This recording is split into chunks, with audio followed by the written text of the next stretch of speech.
Hello, students. Hope you all are fine and safe. Welcome to Easy English class. And today I'm going to teach you a beautiful lesson that is two stories about flying. The first story is his first flight. Now, whose first flight that we'll come to know when we'll go through the lesson.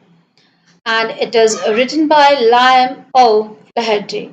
It is written by Liam O'Flaherty. And second story is Black Aeroplane, Frederick Fawcett. It is written by Frederick Fawcett. The first part of this, and then in next video I'll cover Black Aeroplane.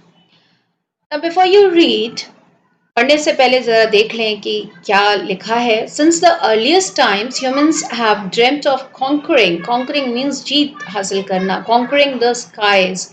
ठीक है, आसमान में जीत हासिल करना. Here are two stories about flying. So we'll read about flying. First story is about a young seagull who is afraid to fly. Now, how does he conquer his fear?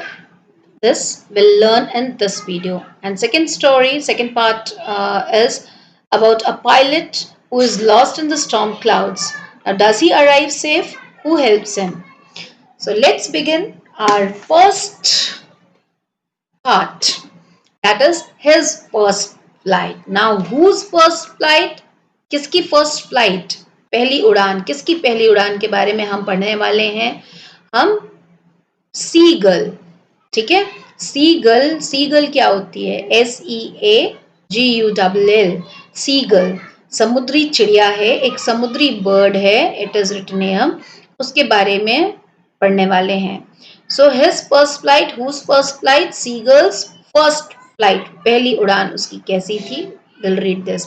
Now the young seagull was alone on his ledge. His two brothers and his sister had already flown away the day before. He had been afraid to fly with them. अब क्या हुआ कि young seagull था. He was all alone his ledge. Ledge क्या होता है? एक narrow सकड़ा horizontal shelf projecting from a wall or here a cliff. जैसे तुमने देखा होगा कि खिड़की के ऊपर कुछ ऐसा लेज टाइप का रहता है. तो लेज टाइप का नहीं, लेज ही रहता है. दैट इज लेज. लेकिन यहाँ पर हम किसकी बात कर रहे हैं? क्लिफ की बात कर रहे हैं. एक चट्टान का हिस्सा जो है उसकी बात कर रहे हैं. So the young seagull was alone on his ledge. His two brothers and sisters, और उसके दो भाई बहन जो थे वो ऑलरेडी उड़ चुके थे एक दिन पहले. He had been afraid to fly with them, और वो उनके साथ उड़ने में बहुत डरा, इसलिए वो अकेला ही यहाँ पर था. Somehow when he had taken a little run forward to the brink of the ledge. Now brink क्या है? Brink का मतलब होता है किनारा. लेकिन जैसे ही वो थोड़ा सा किनारे पे पहुंचा, ledge के किनारे पे पहुंचा, and attempted to flap his wings, और उसने ये अटेम्प्ट किया, ट्राई किया कि भाई अपने विंग्स को उड़ाने की कोशिश किया, उसको फड़फड़ाने की कोशिश किया.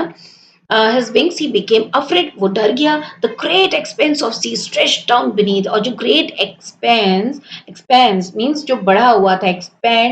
expanse okay, expense खर्चे से मत कर लेना.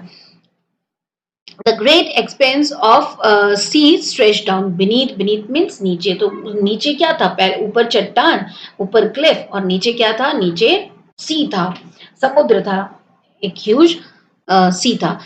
It's such a long way down, miles down. He felt certain that his wings would never support him. और उसने ये certain का मतलब निश्चित, ही उसने निश्चित कर लिया था और उसको ये फील हो गया था that my wings will not support me to fly, कि मेरे wings मुझे support नहीं करेंगे उड़ने में. So he bent his head and ran away back to the little hole under the ledge where he slept at night. So उसने क्या किया कि वो उसने अपने head को नीचे किया और एक hole था ledge में जिसके अंदर वो गया और he slept at night. रात को वो वहीं सो गया. Even when each of his brothers and his little sister, whose wings were far shorter than his own, ran to the brink, flapped their wings and flew away. ठीक है, तो क्या हुआ ही जबकि उसके जो छोटे भाई बहन थे उससे उन्होंने उड़ने की पूरी कोशिश की. किनारे पे गए, they flapped their wings and they flew away, वो उड़ गए. But he failed to muster up courage. Now muster means gather.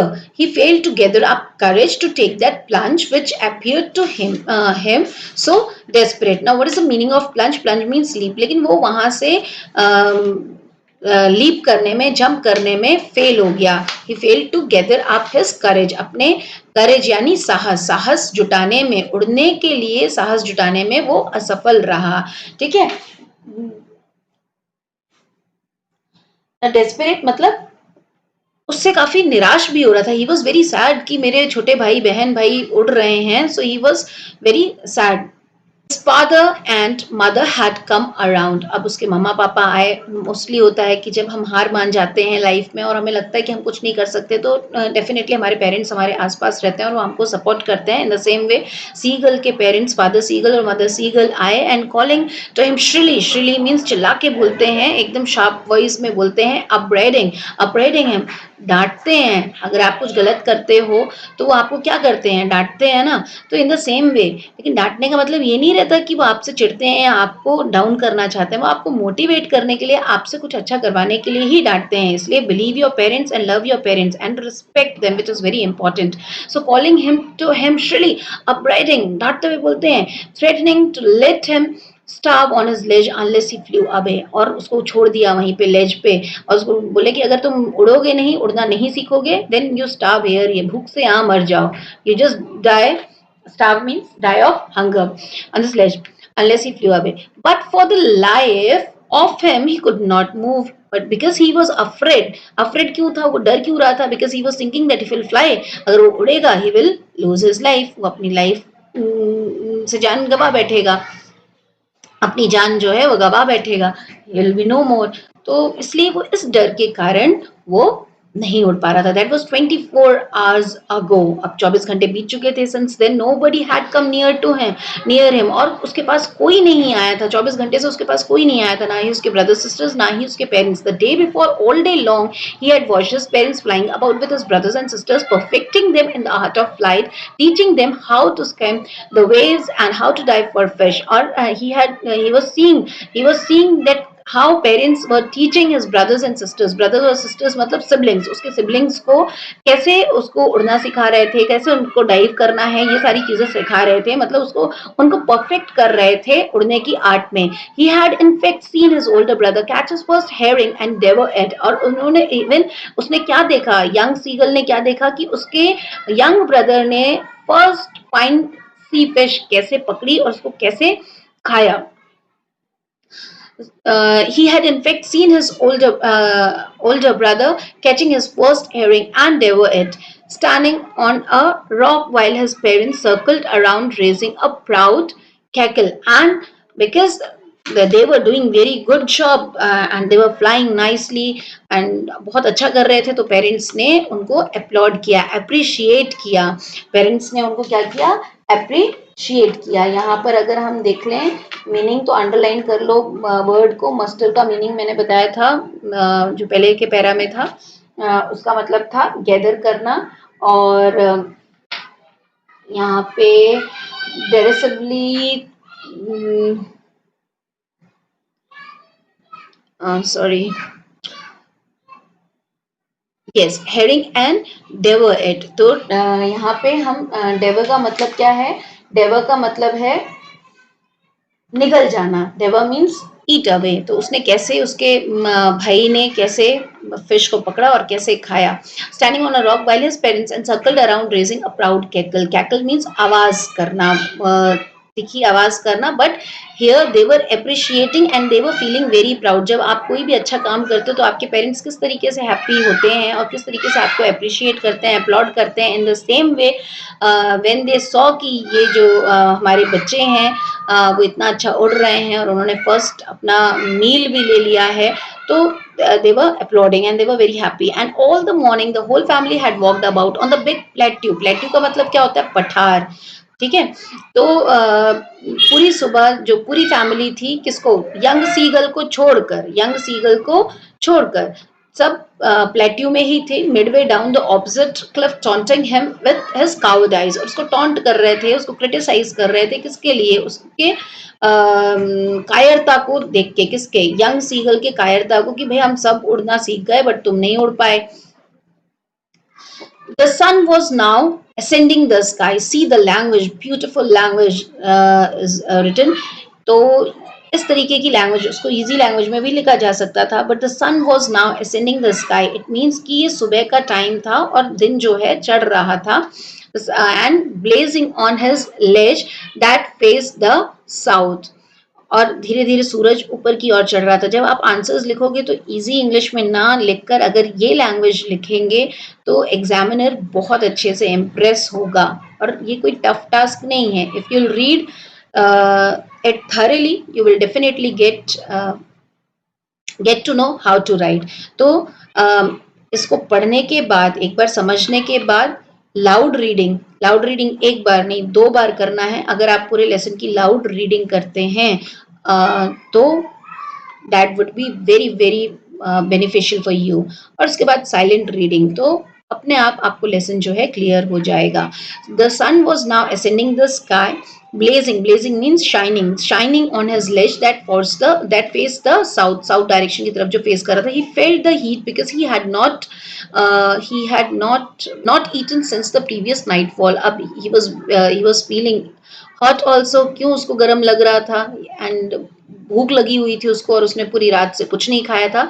So he was feeling very hot. He stepped slowly out of the brink that is the किनारा of the ledge and standing on one leg. अब यहाँ पे देख सकते हो picture में कि ये यंग सीगल है, वो हिम्मत करके ब्रिंक के पास आया. And he is standing on one leg. एक लेग पे खड़ा है और एक लेग उसका हिडन है. ये छुपा हुआ लेग है उसका. So he stepped slowly out to the brink of the ledge and standing on one leg with the other leg hidden under his wing, he closed one eye and then the other. और उसने डर इतना लग रहा है कि अब मैं क्या करूंगा, लेकिन अब भूख के मारे बेचारा तड़प रहा है, क्या करे. पूरी फैमिली को वहां देख रहा है कि मम्मा भी बैठी हैं, पापा भी बैठे हैं, सब बैठे हैं और मैं नहीं उड़ पा रहा हूं. तो एक आंख बंद करके और एक पैर उठाकर ब्रिंक के पास आता है, किनारे पे आता है. एंड देखते हैं वो उड़ पाता है कि नहीं. एंड प्रिटेंडेड, ऐसा दिखावा किया, टू बी फॉलिंग अस्लीप. किनारे पे आके वो सोने का दिखावा कर रहा है. अब किसको दिखाना चाह रहा है कि वो सो रहा है? स्टिल दे टुक. किसको? अपने पेरेंट्स को ये दिखाने की कोशिश कर रहा है. Still they took no notice of him. लेकिन उन्होंने कोई ध्यान नहीं दिया.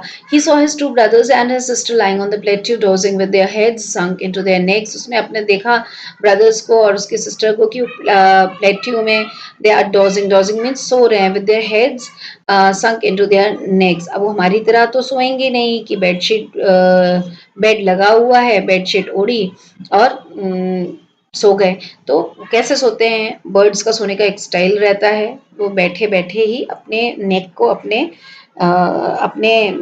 जो हेड को अपने नेक में संक करते हैं और सो जाते हैं. His father was preening means making an effort to maintain feathers.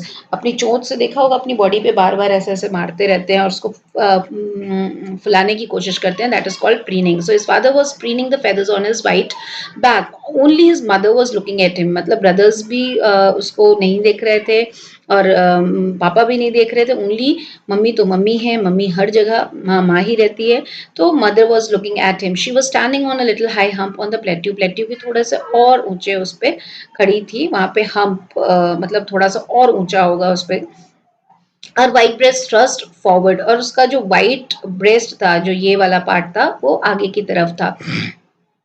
Now and again she tore at a piece of fish. ठीक है. और बार बार वो क्या कर रही थी? फिश का, उसके मुंह पे एक फिश का पीस था जिसको कि वो टोर मतलब बार बार फाड़ रही थी. that lay at her feet, जो कि उसके feet पे, कदमों पे था, and then scraped each side of her beak on the rock, और scraped अपनी चोंच को उसने पत्थर से रगड़ा, बार बार उसको sharpen करने के लिए वो अपनी beak को बार बार ऐसे एक ही उस पे लगाते रहते हैं ताकि वो sharp रहे. तो she also scraped her beak. The sight, अब साइट मतलब ये दृश्य उसने देखा, ये देखकर the sight of the food maddened him, maddened mean पागल कर लिया. किसको पागल कर दिया? यंग सीगल को. How he love to tear food that way, scraping his beak now and again to whet it. Whet means to sharpen it, मतलब उनको इस तरीके से खाना खाना और फिर अपनी सॉरी बीक को वेट करना, मतलब बीक को बार बार शार्प करना कितना अच्छा लगता है.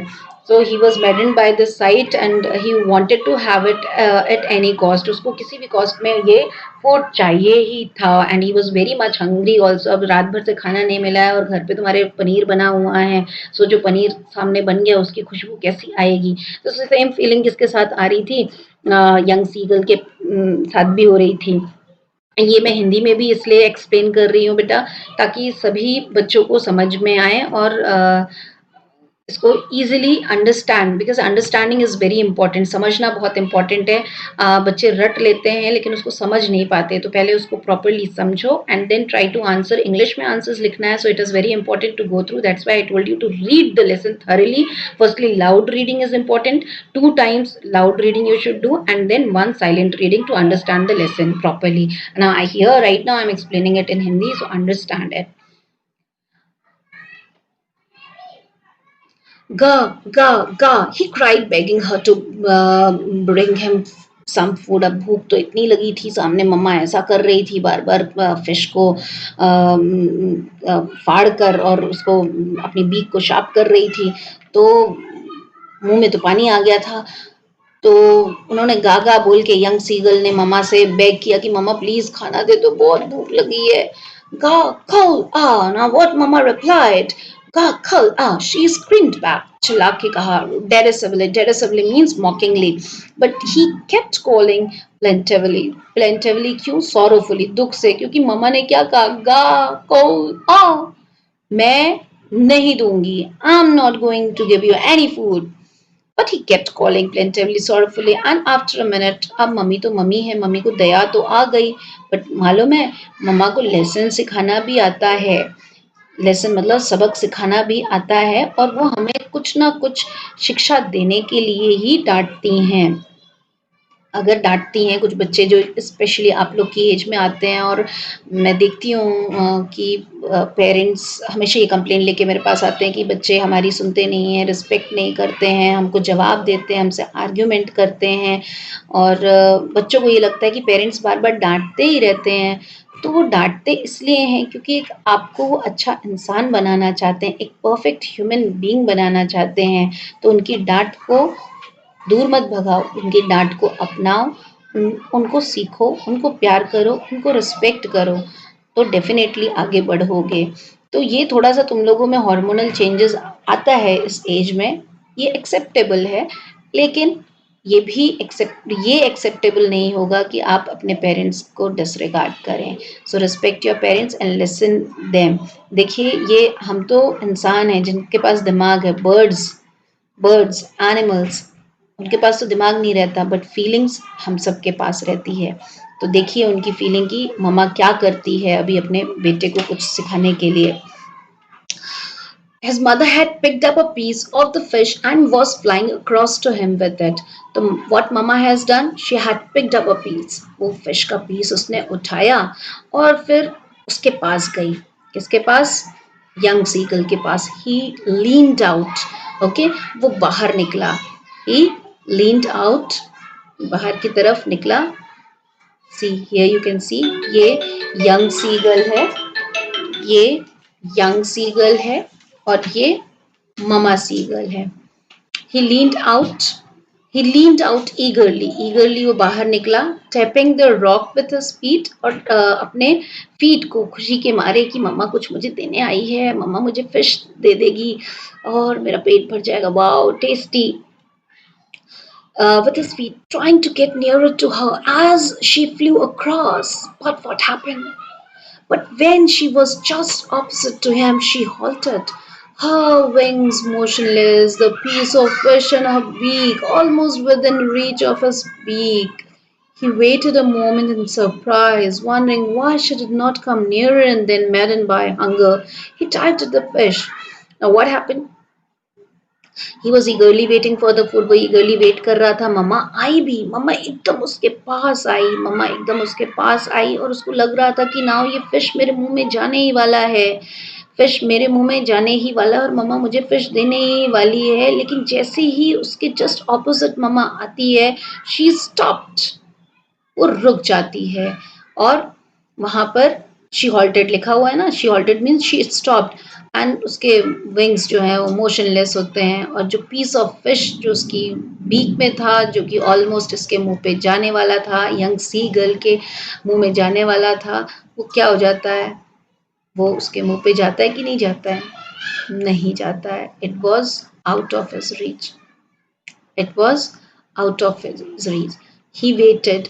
उसने वेट किया. यंग सीगल ने वेट किया. Moment and surprise. He was and surprise. हैरान हो गया कि मम्मा तो आई थी मुझे देने के लिए, लेकिन क्यों नहीं दिया. And maddened by hunger. भूख से पागल हो रहा था. He dived at the fish. उसने डाइव किया फिश की ओर विद अ लाउड स्क्रीम. मीन्स अभी देखो यहाँ पर मम्मा जो है मोशनलेस हो जाती है. गैप इतना है. मम्मा चाहती तो उसके पास जाके उसको ऐसा खिला सकती थी, but she stood here. She was motionless and एक डिस्टेंस पे वो ऑपोजिट है लेकिन मोशनलेस है वो. इतने में अब उसे फिश तो चाहिए थी. इस फिश को लेने के लिए ही डाइव्ड.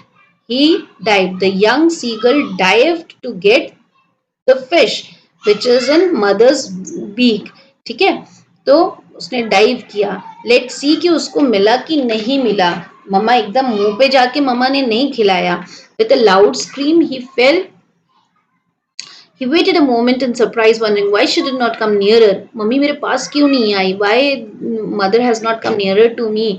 वो आके दे सकती थी. And then maddened by hunger, he dived at the fish. भूख से बिल्कुल पागल था, तड़प रहा था, तो उसने डाइव मारा. With a loud scream. और जैसे उसने डाइव मारा तो एक जोर की चीखने की आवाज आई. Fell outwards and downwards. बाहर की ओर वो निकला और डाउनवर्ड इनटू स्पेस और नीचे गिरने लग गया. Downwards into space. Then a monstrous terror seized him. Monstrous means अगर सामने राक्षस खड़ा हो जाए, भूत खड़ा हो जाए तो कैसा डर लगेगा. मॉन्स्ट्रस यहाँ पे एकदम डराने वाला. टेरर डर. ठीक है, मॉन्स्टर जैसे राक्षस को देख के डर लगता है ना, वैसा सेम उसका फीलिंग हो रहा था कि then a monstrous terror seized him and his heart stood still. और उसका हार्ट जो है वो बिल्कुल स्टिल हो गया. डर के मारे दिल धक एकदम stop. He could hear nothing. उसको कुछ सुनाई नहीं दे रहा था. But it only lasted a minute. लेकिन वो डर जो है वो कुछ ही देर के लिए था. The next moment he felt his wings spread outwards. और उसके next moment उसने क्या सोचा कि उसके जो wings हैं वो बाहर की ओर निकल रहे हैं. The wind rushed against his breast feathers. और उसके जो हवा को वो फील कर पा रहा था कैसे उसके breast को टच करके निकल रही थी. Then under his stomach, उसके stomach में वो winds को फील कर रहा था against his wings. So he was feeling the winds against his breast, he was feeling the winds against his stomach, and he was feeling the winds against his wings. He could feel the tips of his wings cutting through the air. और कैसे air को cut करते हुए उसके wings उड़ रहे थे, ऊपर नीचे हो रहे थे. डाउनवर्ड अपवर्ड मूव कर रहे थे. He felt everything. He was not falling headlong now. और अब उसको जो लगता था कि मैं अगर क्लिफ के नीचे जाऊंगा तो मैं गिर जाऊंगा और सर के बल गिरूंगा. Now he was not falling. This was not happening. He was no longer afraid. और अब उसका डर जो है वो कहाँ हो गया था? डर जो है वो छू मंतर हो गया था. And he was enjoying his first flight. He just felt a bit dizzy, but for the first time he was flying, therefore he felt dizzy. Dizzy means an uncomfortable feeling of spinning around and losing one's balance. जब हमें लगता है चक्कर आना. He just felt a bit dizzy. Then he flapped his wings once and he soared upwards. फिर उसने अपने पंख को फैलाया, flapped फड़फड़ाया और वो he soared upwards. ऊपर की ओर उड़ा. Soared means fly. He flew upwards. Ga ga ga ga ga. He was very happy. So ga call ah, ga call ah. His mother swooped past him. और उसकी मम्मा ने उसको pamper किया. Her wings making a loud noise, and her wings, mother's wings, were also making a loud noise because she was very happy to see his son flying. As her son has overcome his fear of flying, she was very happy, and she was pampering and appreciating her child.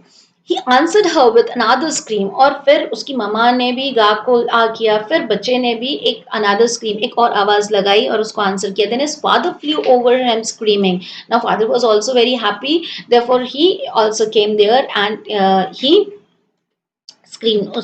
उन्होंने भी चिल्ला के कहा.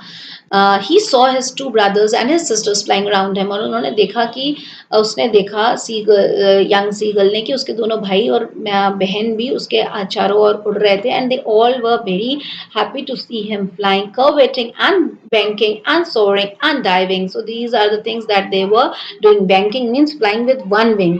See, अभी तो उड़ते ही नहीं बन रहा था और उड़ना बन गया, तो they were बैंकिंग, कवेटिंग. कवेटिंग का मतलब ये सब तुमको अपने आंसर्स में यूज करना है इन वर्ड्स को. तो इन आंसर्स को तो बिल्कुल सॉरी इन वर्ड्स को कॉपी में लिख लो, अंडरलाइन कर लो और इनकी मीनिंग भी लर्न हो जाएगी. कवेटिंग का मतलब लीपिंग लाइक अ हॉर्स. ठीक है, कवेटिंग का मतलब लीपिंग, लीपिंग का मतलब जंपिंग, जंपिंग कैसा कैसा जंप करना, हॉर्स की तरह, घोड़े की तरह जंप करना, that is curveting. So how they were flying, what they were doing, they were coveting, banking, they were banking, bank से याद कर लो, they were banking. banking का मतलब flying with one wing higher than the other. ठीक है, तो एक wing से उड़ना, एक पंख से उड़ना, दूसरे पंख, एक पंख नीचे एक पंख ऊपर, तो उसको क्या कहते हैं, बैंकिंग, है ना. तो ये नए वर्ड सीख लिए तुमने, कवेटिंग और बैंकिंग, जो कि आपको अपने आंसर्स में यूज ही करना है. एंड दे वर डाइविंग, तो कवेटिंग हो गया. What they were doing, what activities they were doing, they were very happy, so they all were curveting, they all were banking, and they were screaming joyfully. तो अगर इस तरीके से पढ़ोगे तो तुम्हारे आंसर्स भी प्रिपेयर हो जाएंगे, तुमको रट्टा नहीं मारना पड़ेगा जैसे स्टूडेंट्स रट्टा मारते हैं. अब 30 मार्क्स की लिटरेचर आएगी, तो उसमें अगर रट्टा मारोगे तो कितना रट्टा मारोगे, इतने सारे लेसन्स पढ़ने हैं. तो रट्टा मारने का नहीं, अंडरस्टैंडिंग स्किल पे वर्क करने का है. Then he completely forgot that he had not always been able to fly. अब क्या हुआ, they were very happy, they were enjoying their flying, लेकिन वो भूल गया. Then he completely forgot that he had not always been able to fly. हमेशा तो उड़ सकता ही नहीं था. And commended himself to dive and soar and curve and shrieking shrilly. Then he completely forgot. Means कि अब जब हमें एक चीज बन गई, जब हम अपने डर पे विजय प्राप्त कर लेते हैं, तो हमको ये एहसास होता है कि अरे हम तो ऐसे कभी थे ही नहीं. तो same thing happened with him. And अब वो पूरी तरीके से समझ गया था कि अब वो बहुत अच्छा उड़ सकता है, और उसको ये लग ही नहीं रहा था, मतलब वो भूल गया था कि वो कभी उड़ नहीं सकता था. And for this he commended himself. Commended means he praised himself to dive. और जिस तरीके से वो उड़ रहा था, the way he was curveting, the way he was banking, the way he was diving, he was very happy, and for this he commended himself. ये question आ सकता है that what was the reason for which he commended himself. तो commended मतलब praise, अपनी खुद की तारीफ तो नहीं, commended मतलब यहाँ पर वो खुद की तारीफ कर रहा था. commended का मतलब होता है praise करना, प्रशंसा करना, वो किसी की भी हो सकती है. but here he commended himself, means young seagull commended himself. Why he commended himself? He commended himself to dive and soar and curve and shrieking shrilly. और जोर जोर से उड़ते हुए श्रीक कर रहा था, वो तीखी आवाज में चिल्ला रहा था. So for that he was commended, he commended himself. Now अब आगे बढ़ते हैं. He was near the sea now, flying straight over it, facing straight out over the ocean. Now अब कहाँ आ गया था वो, सी के एकदम पास आ गया था. He was flying straight over it, और स्ट्रेट एकदम सीधा उसके ऊपर उड़ रहा था, सी के ऊपर, facing straight out over the ocean. और अब सी से वो कहाँ, ओशन में पहुंच गया था. sea, sagar, ocean, mahasagar. He saw a vast green sea beneath him. Beneath means under him. Under him, he saw, उसने क्या देखा? A vast green sea with little ridges moving over it, and he turned his beak sideways and cawed amusedly. Amusedly means happily. He was very happy to see that beautiful scene, and he turned his beak sideways and cawed. Cawed means आवाज किया उसने. Okay, amusedly. और कैसे किया? Happily किया. He was very happy to see that vast green sea beneath him, under him. His parents and his brothers and sisters had landed on the green flooring ahead of him. देखो language की बात हो रही थी तो कितना nicely लिखा है. वो ऐसा भी लिख सकता था राइटर की landed on the sea, but उन्होंने क्या लिखा है? His parents and his brothers and sisters had landed on this green flooring ahead of him. Green flooring means on this green sea. On this green sea. They were beckoning to him. Beckoning means they were making gestures, और एक तरीके से message दे रहे थे या इशारा कर रहे थे, संदेश, उसको संकेत दे रहे थे. They were beckoning him to come down, calling shrilly. उसको बार बार आवाज लगा रहे थे. He dropped his legs. Now that was his first experience. He dropped his legs to stand on the green sea. Green sea में stand खड़े होने के लिए उसने अपने legs down किए. लेकिन क्या हुआ? His legs sank into it. उसके पैर जो हैं वो डूब गए. He screamed with fright and attempted to rise again. अब फिर से वो डर गया. फिर से डर भर गया कि अब तो मैं डूब जाऊंगा. I am going to die. क्या? लेकिन वो उसका अपने फियर पे उसने ओवरकम तो कर लिया था, लेकिन अब क्या समुद्र से वो बच जाएगा? He screamed with fright and attempted to rise again, flapping his wings. अपने पंखों को फड़फड़ाने लग गया और वो सोच रहा था कि कैसे मैं ऊपर आऊं. He screamed with fright. Fright का मतलब डर. And he attempted means tried to rise again. दोबारा ऊपर उठने का कोशिश करता है. Flapping his wings. लेकिन वो ऊपर नहीं उठ पाता है. But he was tired. Tired का मतलब थक गया था. And weak with hunger and he could not rise. और वो ऊपर नहीं उठ पाता है. He was exhausted. उसकी पूरी एनर्जी जो है वो क्या हो गई थी? लूज हो गई थी. He was tired very much by the strange exercise. He was extremely tired with this strange exercise. बार बार ऊपर उठने की कोशिश कर रहा था और जो flapping, curveting जो उसने ये exercises की थी, so he was tired very much. His feet sank into the green sea. और उसके feet जो हैं वो green sea में डूब जाते हैं. And then his belly touched it. और उसकी belly means उसका पेट पानी को टच करता है. And he sank no further. और जैसे ही उसकी belly पानी को टच करती है तो वो नहीं डूबता है. He was floating on it. And अब वो डर रहा था कि वो डूब जाएगा, लेकिन जैसे ही उसका belly पानी को टच करता है, he sank no further. उसके बाद वो नहीं डूबता है. He started floating on the sea and around him his family was screaming. They all were screaming, praising him, and the beaks were offering him scraps of dogfish. और उसकी family जो है उसको अप्रिशिएट कर रही होती है, उसको प्रेज कर रही होती है.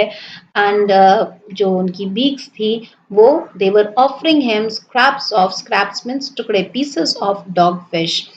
तो डॉग फिश के टुकड़े उनको ऑफर कर रहे थे. In this way he learned, the young seagull has learned flying.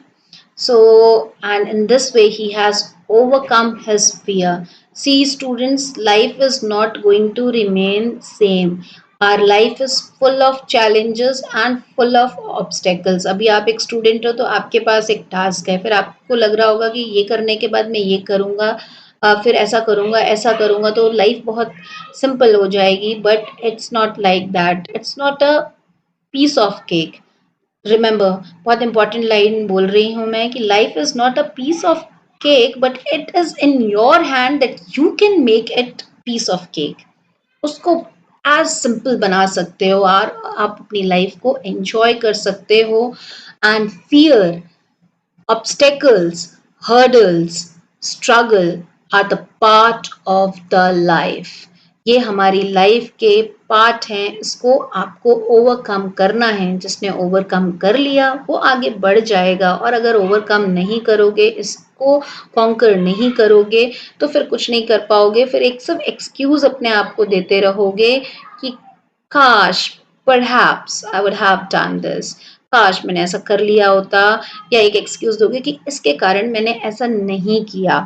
तो सक्सेस और फेलियर के बीच में एक सिंपल सा डिफरेंस है जो आपको खुद ही डिसाइड करना है। खुद ही डिसाइड करना है कि आपको फेलियर के रास्ते में जाना है कि सक्सेस के रास्ते में जाना है। एक ये डिस्कस कर लेते हैं कि कॉमन पीपल और ग्रेट पीपल के बीच में क्या डिफरेंस है। आज 5 सितंबर है, मैं आज ये वीडियो बना रही हूँ। आज मेरे एक स्टूडेंट का फ़ोन आया था और वो मुझसे कुछ पूछ रही थी कि मैम हम कैसे आगे बढ़ सकते हैं, कैसे ग्रेट बन सकते हैं, क्या है? तो मैंने उसे यही बताया कि बेटा ग्रेटनेस, हर कोई ग्रेट बनना चाहता है। तो 2 लोग हैं, एक कॉमन पीपल है, एक ग्रेट पीपल है। कॉमन पीपल और ग्रेट पीपल में एक माइनर डिफरेंस है, डिफरेंस माइनर है। क्या है वो डिफरेंस? कि आपको और हमको, मतलब ग्रेट पीपल को भी 24 आवर्स मिले हैं और हमको भी 24 आवर्स, मतलब हमको, यहाँ मैं कह रही हूँ कॉमन पीपल को भी 24 आवर्स मिले हैं। लेकिन जो ग्रेट पीपल हैं वो उस 24 आवर्स को मल्टीप्लाई करके 48 आवर्स बना देते हैं। उनका जो वर्किंग स्केड्यूल रहता है वो इस तरीके से डिसाइड करते हैं कि वो उसको प्रोडक्टिव बनाते हैं। और जो कॉमन पीपल हैं वो उस 24 आवर्स में भी यही बोलते रहते हैं कि अरे मेरे पास तो टाइम ही नहीं था, I don't have time to do this, I don't have time to do that.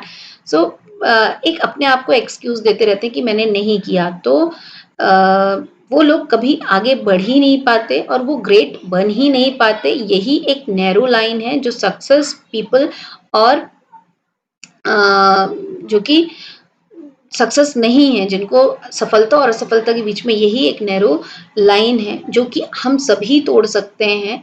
और ऐसे बहुत से एग्जाम्पल हैं जिन्होंने ये तोड़ा भी है और किया भी है। सिचुएशन कुछ भी रहे, एक्सक्यूज नहीं दो अपने आप को और आगे बढ़ो। अगर सचिन तेंदुलकर को हम देखें तो उन्होंने भी उस 24 आवर्स को प्रोडक्टिव बनाया है 48 आवर्स में कन्वर्ट करके।